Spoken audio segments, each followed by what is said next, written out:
сделали сюрприз. Я вам хочу сказать, что в этом подарке было наше с вами коллективное творчество. Это вам, держите, Саидочка, это тебе. Также мы вам дарим еще подарки. А вот теперь я хочу, чтобы вы открыли.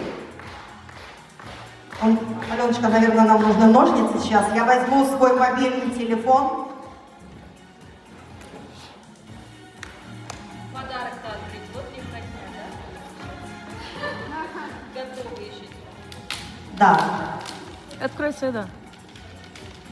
Он Может, ножницами? Вон ножницы у Алены. Ножницы, у нас есть ножницы, да. Аккуратно вы раскрывайте, чтобы не разбить. Да. Ага, там такая коробочка большая. И вот так надо. Можно на музыку какую-то, я ж не люблю, что любит Саида Раджабова.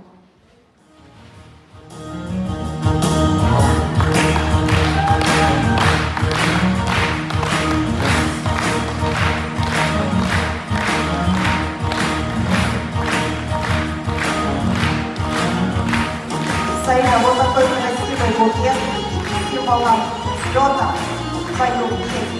И этот салют в честь наших элитных директоров и партнеров компании. Саиды Раджабовой и Каримовой партнера и любви.